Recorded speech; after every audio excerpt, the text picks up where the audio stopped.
Well, when you think of essential services, things like supermarkets, delivery drivers, pharmacies probably spring to mind. But what about professional wrestling? The US state of Florida has given the green light to all professional sports and media productions to resume work across the state, including the world's largest wrestling promotion, WWE. ABC reporter Manny Tsigas is with us.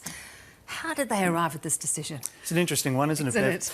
So what happened was that it was confirmed today by the mayor of Orange County after a meeting with the governor of Florida about an order that was signed last week. Now, that states that all employees who are part of any professional sports and media productions with a national audience can continue with their duties on the condition their location is closed to the general public. Now, the state of Florida is home to the WWE Performance Center, which is where World Wrestling Entertainment trains its up-and-coming talent.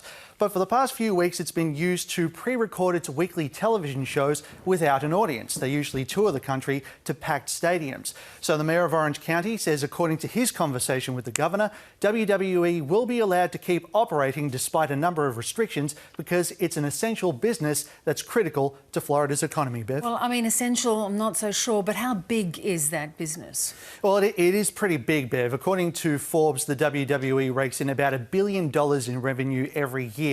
And its owner, Vince McMahon, is believed to have a net worth of around $2 billion. Donald Trump himself mentioned McMahon last week in a press conference when talking about getting American sports back into arenas.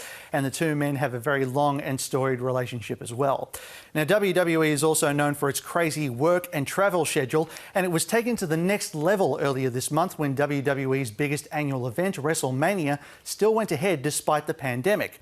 Now, in the past, it's attracted upwards of 100,000 fans in huge arenas, but this year it was all pre-recorded on that closed set in Florida and broadcast on the WWE's own streaming platform across 2 nights. Now, earlier tonight, I spoke with writer, critic and wrestling fan Clem Bastow, who says even she was taken aback by the latest happenings at the company.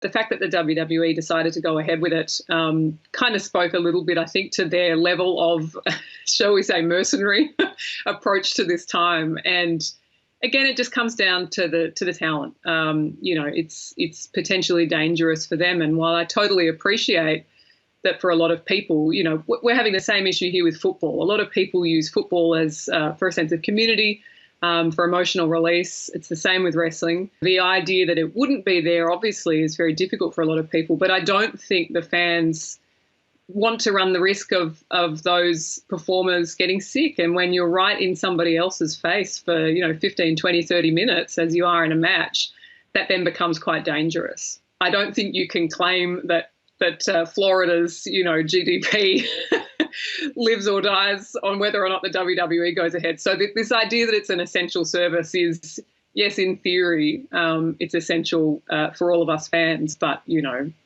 is it as essential as supermarket workers or nurses or transport? I don't think so. She has a valid point. And of course, Florida's attracted a fair bit of criticism over its general handling of the coronavirus outbreak. That's right, Bev. Florida is now home to over 21,000 cases of COVID-19. That means roughly 1 in 1,000 people in that state are now infected. This, of course, comes after Florida resisted calls to close all of its beaches as spring break celebrations were in full swing. Currently, it has a statewide stay-at-home order which expires at the end of the month, which only allows people to go outside for exercise, to take care of pets and loved ones. Though the state remains under fire from public health officials, Bev, for still allowing people to gather for religious purposes.